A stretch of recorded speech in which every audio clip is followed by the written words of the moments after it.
Ver a Deus sorrir pra mim, isso me faz tão feliz. Eu vi Deus a sorrir, dando paz a mim. Olá, irmãos, que a graça, a paz e o amor de Jesus esteja habitando em sua vida e em sua casa.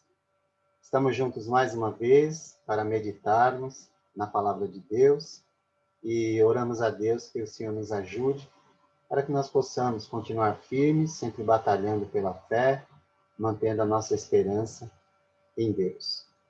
A nossa mensagem de hoje, a mensagem do Senhor, está baseada no livro de Números, capítulo 13, versos 26 ao 33.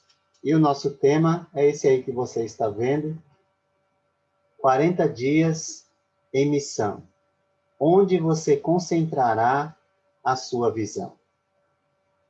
Então, assim diz a palavra do Senhor. Então, eles retornaram a Moisés e a Arão e a toda a comunidade de Israel em Cádiz, no deserto de Parã, onde prestaram relatório a eles e a toda a comunidade de Israel. Eles mostraram os frutos da terra e deram o seguinte relatório a Moisés: Entramos na terra a qual você nos enviou, onde manam leite e mel. Aqui estão alguns frutos dela. Mas o povo que lá vive é poderoso, e as cidades são fortificadas e muito grandes. Também vimos descendentes de Enac. Os amalequitas vivem no Negueb. Os hititas, os jebuseus e os amorreus vivem na região montanhosa. Os cananeus vivem perto do mar e junto ao Jordão. Então Calebe fez o povo calar-se perante Moisés e disse: Subamos e tomemos posse da terra. É certo que venceremos. Mas os homens que tinham ido com eles disseram: Não podemos atacar aquele povo. É mais forte do que nós. E espalharam entre os israelitas um relatório negativo acerca daquela terra. Disseram: A terra para a qual fomos em missão de reconhecimento devora os que nela vivem. Todos os que vimos são de grande estatura. Vimos também os gigantes, os descendentes de Enac, diante de quem parecíamos gafanhotos a nós e a eles. Que leitura boa, não é? A pergunta é: onde você concentrará a sua visão? No grande cacho de uva, que representa a provisão divina. Quando Moisés os enviou, deu algumas instruções, e eles deveriam trazer o fruto da terra. E no verso 23 do mesmo capítulo nos diz: Quando chegaram ao vale de Escol, cortaram um ramo do qual pendia um único cacho de uvas. 2 deles carregaram o cacho pendurado numa vara. Colheram também romãs e figos. Onde você concentrará sua visão? No grande cacho de uvas, que representa a provisão e o cuidado divino, ou nos gigantes, que representam a força deste mundo? Nós vimos pela leitura que eles concentraram a sua visão nos gigantes que havia naquela terra. Moisés foi orientado por Deus a enviar um homem de cada tribo para espiar a terra que o Senhor estava dando aos israelitas. No capítulo 13, verso 1, nós vemos essa instrução. Essa missão duraria 40 dias. É assim que termina, ou diz, o verso 25. Ao fim de 40 dias, eles voltaram da missão de reconhecimento daquela terra. E os resultados daquela missão seriam impressionantes, pois a terra era extremamente boa. Essa foi a visão que eles tiveram. Porém, Havia gigantes lá. E o relatório da expedição, da missão, revelará aos que creem, mas também os descrentes. E as consequências da descrença servem de alerta para todos nós, pois o povo de Israel passaria 40 anos no deserto como forma de punição e purificação de sua descrença. Isso ficará marcado na história de Israel e será lembrado no futuro pelo próprio Moisés, depois dos 40 anos, quando ele já estava indo embora deste mundo, pouco antes de sua morte. Em Deuteronômio, capítulo 2, verso 7, capítulo 8 também, capítulo 29, quando toda aquela geração descrente morreu, já havia morrido no deserto. Depois vai ser lembrado por Josué, o sucessor de Moisés, em Josué 5 e 6. E ainda mais tarde, será lembrado pelos profetas, especialmente pelo profeta Amós, em capítulo 2, 10 e 5, 25. No Novo Testamento também é lembrado na pregação de Estevão, em Atos capítulo 7, na pregação de Paulo, em Atos capítulo 13, verso 18, e o autor de Hebreus, da carta aos Hebreus, ele vai explorar bem esse tema, exortando os cristãos de sua época a não serem incrédulos, como esses israelitas foram. Está em Hebreus capítulo 3, verso 9 e 17. 40 dias em missão serviu para revelar onde o povo estava concentrando a sua visão, em Deus ou em si mesmo. 40 dias de trabalho intenso revelaram uma visão concentrada em si mesmo, por uma parte do grupo que foi enviado. Vale ressaltar que ambos trabalharam de forma intensa, porém, a visão de cada um será diferente. 40 dias revelaram, num grupo, uma visão concentrada em si mesmo. Uma visão concentrada em si mesmo enxerga com toda certeza as coisas boas da terra. De fato, a terra é boa, manam leite e mel, mas se concentram nos obstáculos que eventualmente podem surgir. Nós somos especialistas em antecipar o futuro e vivemos em função dele, e por isso tomamos decisões inadequadas. Uma visão concentrada em si mesmo produziu aqui uma série de atitudes negativas naqueles homens. Medo ao invés de confiança. E isso faz com que aumentem ainda mais as dificuldades, dando poder, potencializando as dificuldades mais do que merecem. Com essa atitude, estão tirando o poder de Deus de suas vidas. O medo tem seus benefícios, pois nos ajuda a evitar aquilo que pode nos machucar. Porém, em excesso, o medo nos anula nossa capacidade de encontrar soluções inteligentes em momentos difíceis, em momentos estressantes. Certamente, eles passaram a acreditar naquele momento, essa é uma segunda atitude negativa, passaram a acreditar na mentira que contaram para si mesmos. Qual era a mentira que eles contaram para si mesmos? Nós não podemos atacar aquele povo. É mais forte do que nós.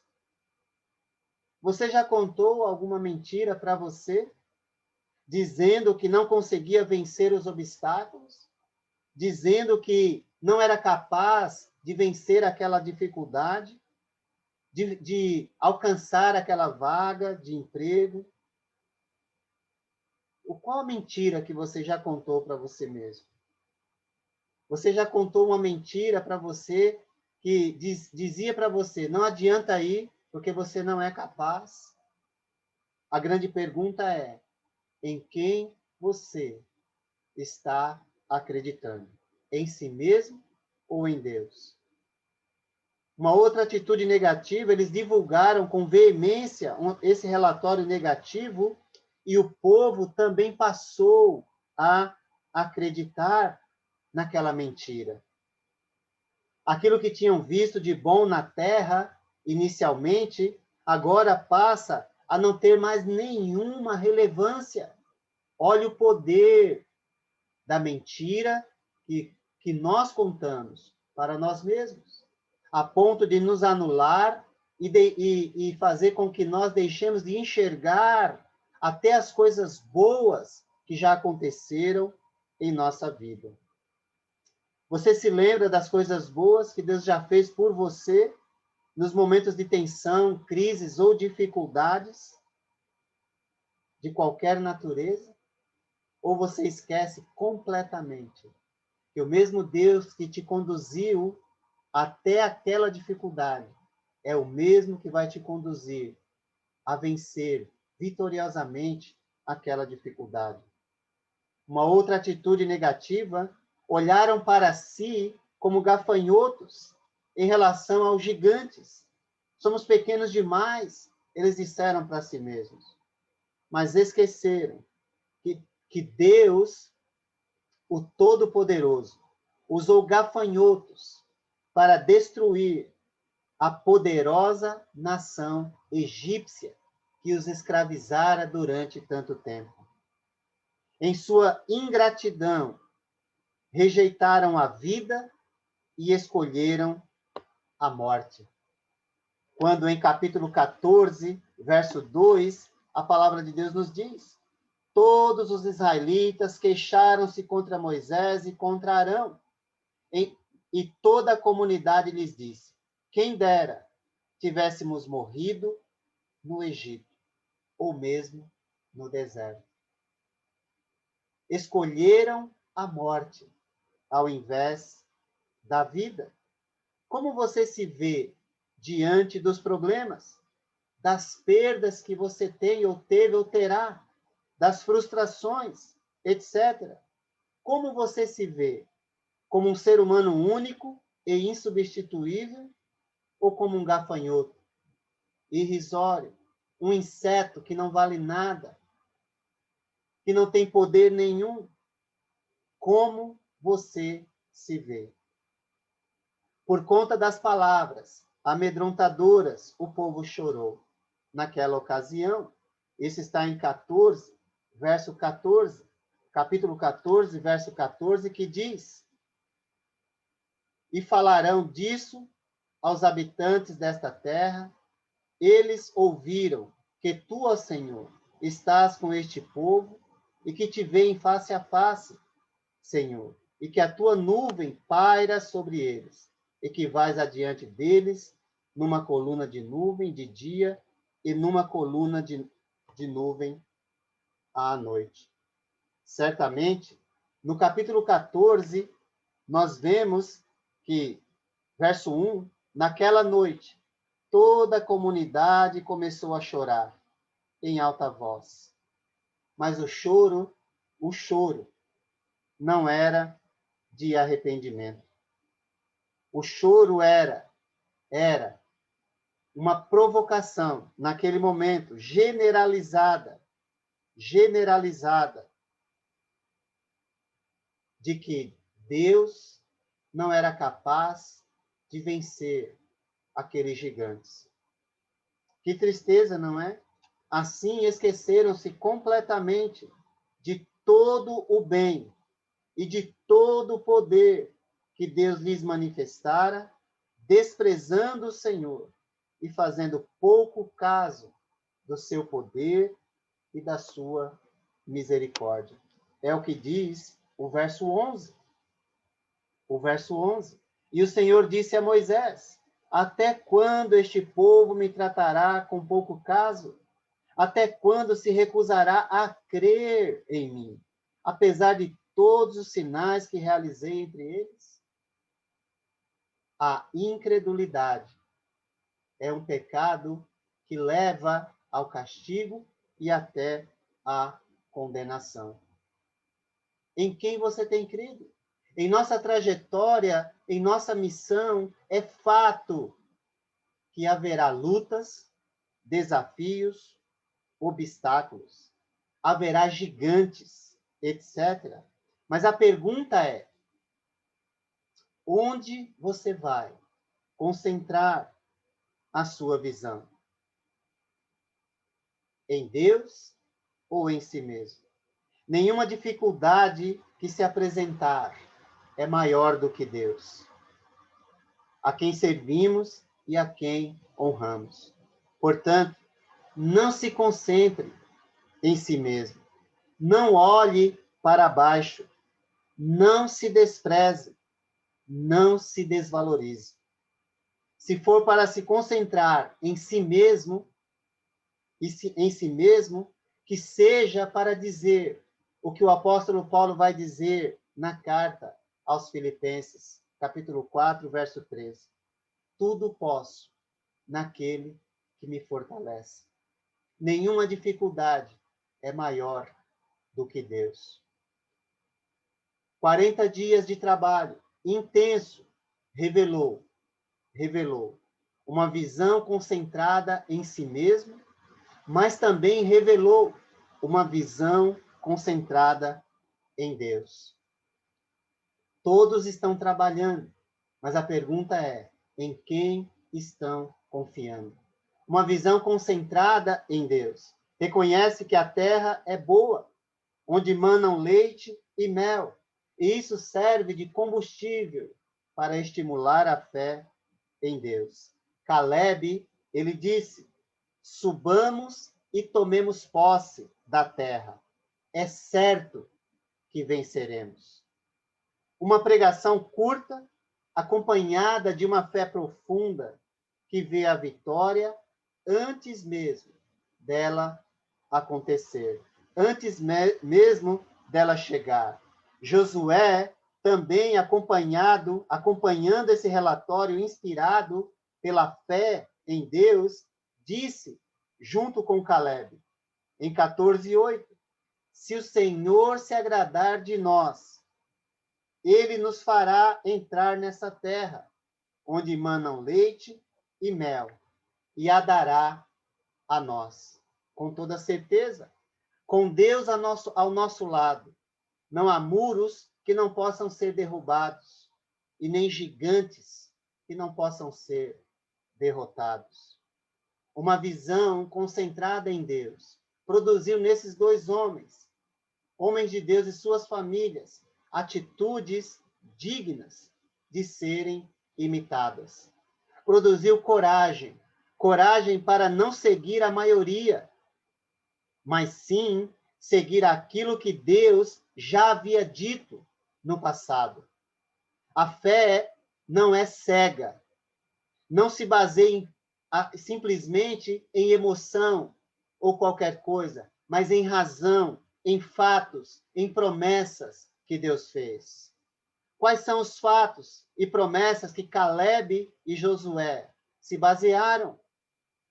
Deus já havia manifestado o seu poder sobre o Egito, a nação mais poderosa de sua época. Disse que tiraria o povo de lá com mão poderosa e tirou. Isso é um fato que deveria e deve aumentar a fé. Deus prometeu que conduziria o povo à terra prometida. Isso é uma promessa que deve nos fazer, que deve estimular a nossa fé e a nossa esperança. Mais tarde, depois da conquista da terra, Josué vai lembrar, em Josué 21:45, de todas as boas promessas que o Senhor fez à nação de Israel. Nenhuma delas falhou. Todas se cumpriram. Mas só pode ver isso, enxergar isso, aquele que teve fé nas promessas e no poder de Deus, que os conduziu até aquele momento. Certamente, a atitude desses homens produziu a fé verdadeira, fé capaz de enxergar a vitória antes mesmo da vitória chegar. Produziu também a necessidade de uma fé obediente, pois ele disse: se o Senhor se agradar de nós, é certo que venceremos. É garantido que venceremos. Uma visão concentrada em Deus faz com que acreditemos que não há muros intransponíveis, não há cidade fortificada que não seja derrubada, ou reino poderoso, não há nenhuma força espiritual ou qualquer Deus, não há gigantes que sejam capazes de resistirem ao avanço do povo de Deus. Quando este compreende que Deus está conosco, Ele está no meio de nós. Isso Josué e Caleb compreenderam. E você compreende que Deus está no meio de nós e que nada é capaz de nos separar do seu amor? Você compreende isso? Vamos aos fatos. Ele é Emanuel, Deus conosco. Foi prometido em Isaías, cumprido no Evangelho de Mateus. Isaías 7,14 e Mateus 1,23. Isso é fato e deve alimentar a nossa fé. Ele se fez carne e habitou entre nós, cheio de graça e de verdade. João 1,14. Isso é fato que nos estimula a crescer na graça e no conhecimento dele. Ele é a ressurreição e a vida. Por isso, prometeu: estarei convosco até a consumação dos séculos. Isso é promessa que deve alimentar a nossa esperança. Ele é aquele que é, que era e que há de vir, o Todo-Poderoso. Apocalipse 1:8. Ele voltará, e essa promessa está fundamentada no fato de que ele ressuscitou. O que tem alimentado a sua fé? Você compreende que ele está no meio de nós e que nada é capaz de nos separar do seu amor? Josué e Caleb tinham a evidência da vitória de Deus sobre os egípcios, a abertura do Mar Vermelho, a glória de Deus se manifestando aos pés do Monte Sinai, etc. Para eles, isso foi suficiente, mas não para todo o povo. É uma pena, mas todos tiveram os mesmos fatos, mas preferiram olhar para si mesmos ao invés de olhar para Deus. Nós temos a evidência do nascimento de Jesus, incontestável, seu ministério terreno com suas maravilhas e sinais, incontestáveis, e, sobretudo, a sua ressurreição, pois o túmulo está vazio.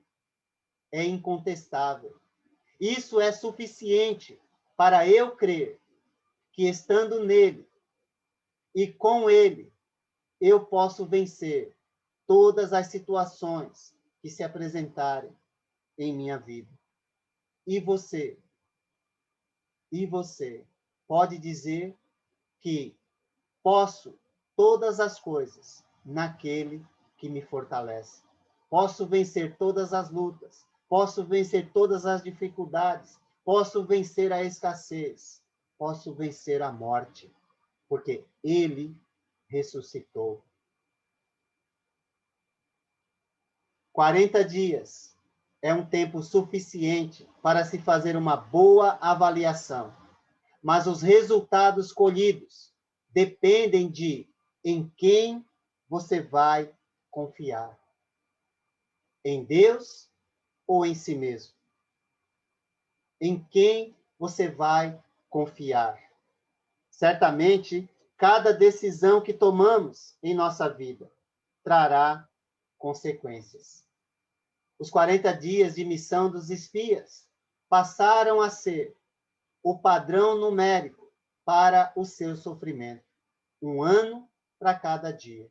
Durante 40 anos, puderam refletir sobre este erro de confiar em si mesmos e deixar sua confiança em Deus. Os israelitas de 20 anos para cima estariam morrendo no deserto como punição para a sua incredulidade.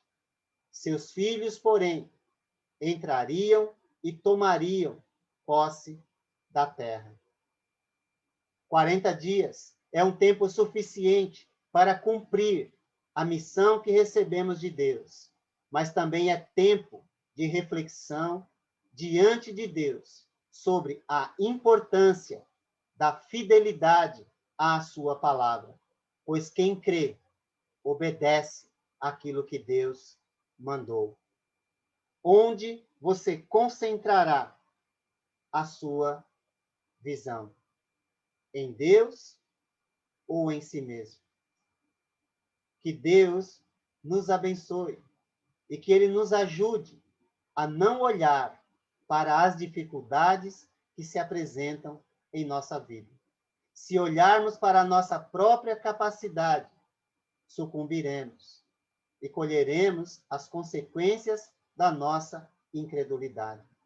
Mas se olharmos para Deus, alimentaremos a nossa fé, manteremos a nossa confiança e sairemos vitoriosos por meio de Jesus. Pois nada pode nos separar do amor de Deus que está em Cristo Jesus, o nosso Senhor. Que o eterno Deus te abençoe e te guarde.